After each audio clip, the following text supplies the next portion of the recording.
Assalamualaikum warahmatullahi wabarakatuh. Salam, Om Swastiastu, Namo Buddhaya, Salam Kebajikan. Izin memperkenalkan diri.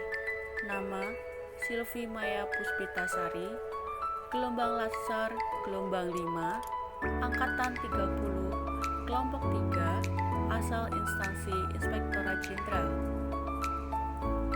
Izin, hari ini saya akan mempresentasikan terkait identifikasi dan deskripsi isu implementasi manajemen ASN dan Smart ASN. Isu manajemen ASN yang saya angkat adalah yang pertama, belum diperbaharunya SOP pada laman web Ijen. Yang kedua, penyusunan jadwal pimpinan masih manual. Dan yang ketiga, pengarsipan dokumen belum tertata rapi. Selanjutnya, analisis isu manajemen ASN. Yang pertama, belum diperbaharuinya SOP pada laman web Ijen. Fakta, SOP yang terdapat pada laman web Ijen mayoritas masih menggunakan pedoman SOP dari aturan yang lama dan belum diperbaharui menggunakan pedoman yang baru. Dampak isu jika tidak ditangani. Pekerjaan akan terkendala karena harus mencari-cari bagaimana aturan di pedoman yang baru. Pihak yang terdampak, pegawai. Isu yang kedua, penyusunan jadwal pimpinan masih manual. Fakta, penyusunan jadwal pimpinan oleh sekretaris pribadi masih menggunakan cara manual, sehingga terkadang terdapat agenda penting yang terlewat. Meskipun tidak sering terjadi, namun hal tersebut seharusnya bisa diminimalisir. Dampak isu jika tidak ditangani. Adanya kemungkinan agenda penting yang terlewat dan tidak dilaksanakan tepat waktu. Pihak yang terdampak, pegawai dan pimpinan.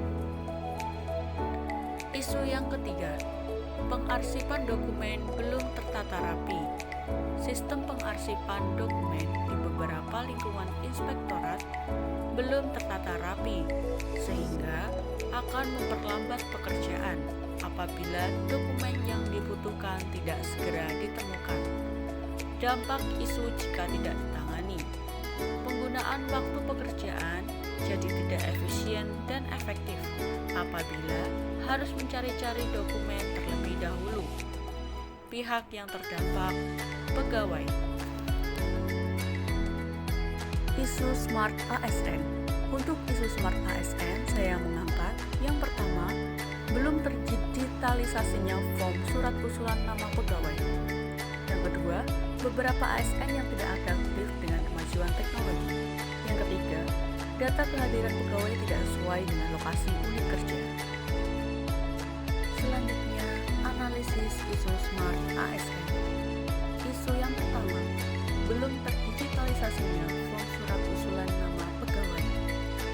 Fakta, form usulan nama pegawai di lingkungan Inspektorat 2 masih menggunakan format manual, sehingga apabila dibutuhkan form usulan nama, harus mengedit satu persatu terlebih dahulu. Dampak isu jika tidak ditangani.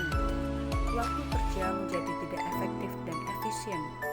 Pihak yang terdampak, pegawai dan instansi. Isu yang kedua, beberapa ASN yang tidak adaptif dengan kemajuan teknologi.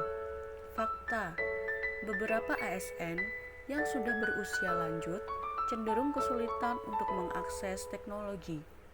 Dampak isu jika tidak ditangani, menyebabkan semakin bertambahnya populasi pegawai yang tidak dapat beradaptasi dengan perkembangan teknologi.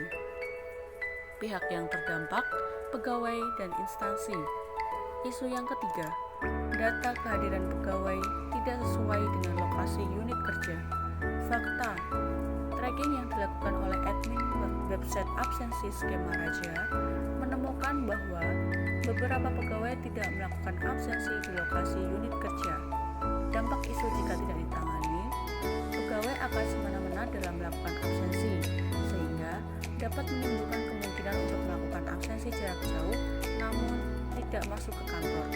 Pihak yang terdampak, pegawai dan instansi Sekian presentasi yang dapat saya sampaikan. Terima kasih. Wassalamualaikum warahmatullahi wabarakatuh. Om Swastiastu, Namo Buddhaya, salam kebajikan.